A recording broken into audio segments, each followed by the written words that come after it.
আমার রাজ্যের রানী part 12 writer স্মৃতিনূর Abani.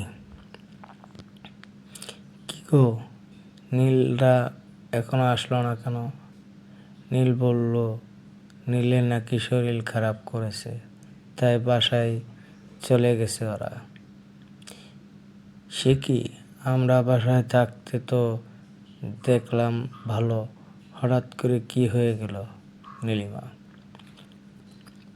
নীলের শরীর খারাপ হয়েছে শুনে বুকটা মোচড় দিয়ে উঠল অবনীর। মানুষটার শরীর খারাপ হয়েছে শুনে ওর এত কষ্ট হচ্ছে কেন? ওদের জন্য শরবত নিয়ে এসেছি। নীলের অসুস্থতার কথা শুনল সে। না জানিয়ে আসছে ওরা।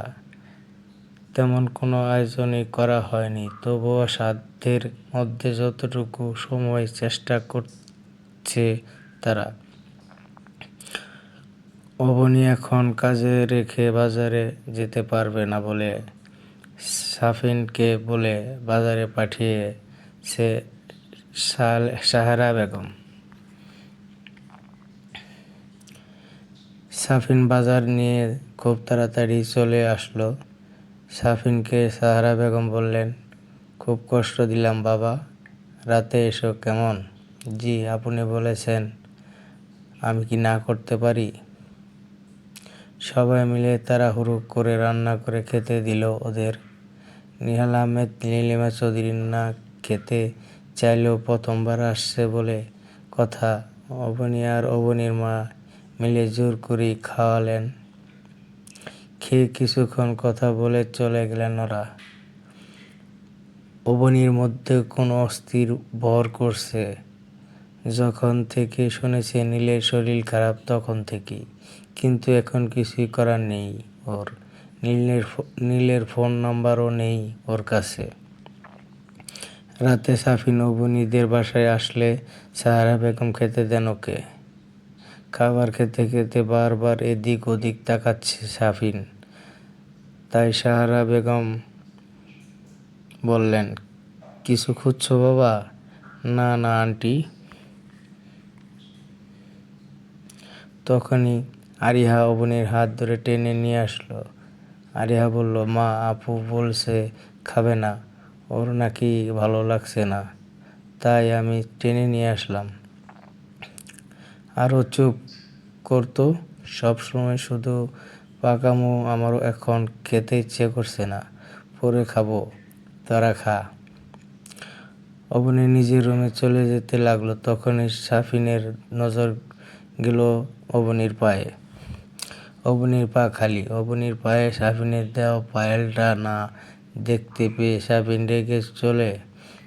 রেগে গেল। তারপর আর না খেয়েই উঠে গেল সে।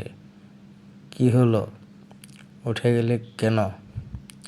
সাহেরা, আন্টি, আমার পেট ভরে গেছে, আসি। এটা বলেই হনহনিয়ে চলে গেল সাফিন। জানলার পাশে দাঁড়িয়ে চাঁদের দিকে এক মনে তাকিয়ে আছে অবনী। সেই দিনের নদীর পাড়ের কথাগুলো বড্ড মনে পড়ছে তার। মোবাইল বেজে ওঠা শব্দে ভাবনার জগৎ থেকে বেরিয়ে আসলো সে। আননোন নাম্বার দেখে ধরল না সে। 2-3 বার রিং হওয়ার পর বাধ্য হলোই কলটা ধরল সে। আসসালামু আলাইকুম, কে বলছেন? এক্ষুনি তুমি ছাদে আসবে। যদি না আসো তাহলে আমি কতটা খারাপ হতে পারি তা বুঝিয়ে দিব তোমায়। সাফিন। অবনী কিছু বলার আগে ফোন রেখে দিল সাফিন। আর অবনীর রাগের শরীর কাঁপছে। আবারও ফোন বেজে উঠছে। অবনী কিন্তু ফোন তুলছে না সে। এবারও বেশ কয়েকবার বাজার পর ফোন তুলে ওই পাশ থেকে কিছু বলার আগে অবনী বলতে শুরু করলো, কি পেয়েছেন টা? কি আপনি? হ্যাঁ, আপনি যা বলবেন আমাকে তাই করতে হবে? শুনুন, এসব বিলেনগিরি অন্য কোথাও গিয়ে করুন, আমার সাথে দেখাতে আসবেন না, একদম আমাকে ডিস্টার্ব করবেন না বলে দিলাম। হোয়াট দ্য হেল, কাকে কি বলছো তুমি? অবনী এবার একটু দমে গেল। মানুষটার বয়সটা যে বড্ড চেনা ওর। নীল রাগী সুরে কথা বললেও সে সুরে অদ্ভুত এক মায়া খুঁজে পাওয়া অবনী। অবনী কাঁপা কাঁপা সুরে বলল, হিরু সাহেব, কাকে কি বলছিলে আগে সেটা বলো, কে ডিস্টার্ব করছে?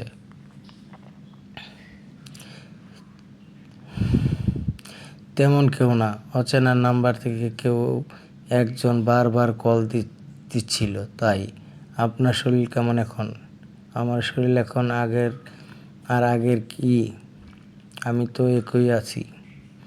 তাহলে অসুস্থতার জন্য নাকি আমাদের বাসায় আসতে পারেননি? নীল এবার চুপ হয়ে গেল। আসলেই তো ও ওর মামনি বাবাকে বলেছে অসুস্থ হয়ে গিয়েছিল, তাই যেতে পারেনি। তেমন কিছু না, মাথা ব্যথা ছিল, সেরে গেছে। বাট কংগ্রেচুলেশন, আমার ট্রিটটা এখন দিবে? আপনি যখন বলবেন। ওকে, কালকে সকালে অফিস চলে এসো, পরে দেখা হবে। নীলের সাথে কথা বলে সাফিনের কথা ভুলে গেল অবনী। নীলের সাথে কথা বলা শেষ করে নিচে মায়ের সাথে শুয়ে পড়ল সে। পার্কে ছোট্ট একটা বেঞ্চিতে বসে আছে নীল আর অবনী। ট্রিট দিতে বলার নাম করে এখানে আসলো কেন সেটা বুঝতেই তীক্ষ্ণ দৃষ্টিতে তাকিয়ে আছে অবনী নীলের দিকে। অদ্ভুত বিষয়, পার্কে ঢুকতে টাকা নেয়নি ওরা। নীলের থেকে মনে হয় এরা সবাই আগেই জানে, থেকেই চিনে নীলকে। অবনী তাকানোর দিকে তোড়াক্কা না করে নীল উঠে গেল সামনে থাকা ঝালমুড়ি আর বাদামের নিয়ে দাঁড়িয়ে থাকা লোকগুলোর কাছে। অবনী এখানে ক্রোকুসকে তীক্ষ্ণ দৃষ্টিতে তাকিয়ে আছে নীলের দিকে। লোকগুলোর কাছে গিয়ে অবনীকে ডাকলো, নীল। অবনী উঠে ধীরে পায়ে এগিয়ে গেল ওদের কাছে। নীল দুজনের জন্য 5 টাকা করে 10 টাকার বাদাম আর 5 টাকার করে ঝালমুড়ি নিল। অবনীকে বলল, নিন টাকা দিন ওদের। অবনী আর একটু ক্রোধ কুঁচকে তাকানো নীলের দিকে। আরে আজকে তো আপনার ট্রিট দেবার দিন, তাহলে তো আপনি দিবেন, তাই না?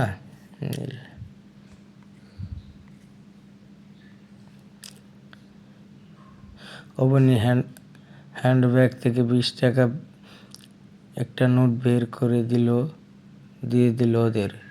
ওর জন্য নেওয়া বাদাম আর ঝালমুড়ি নীলের থেকে নিজের হাত নিয়ে আবারও তাকিয়ে আছে লেডি ব্লু কালারের শার্ট পরা তার সামনে দাঁড়িয়ে থাকা অদ্ভুত সুন্দর পুরুষটির দিকে। আচ্ছা, শুধু কি আমার চোখে মানুষটা অদ্ভুত সুন্দর, নাকি সব মেয়েদের কাছে? আমার দারিদ্রতার কথা ভেবেই কি মানুষটা এত বড়লোক হয়েও শুধু বাদাম আর 5 টাকা ঝালমুড়িতেই এত খুশি?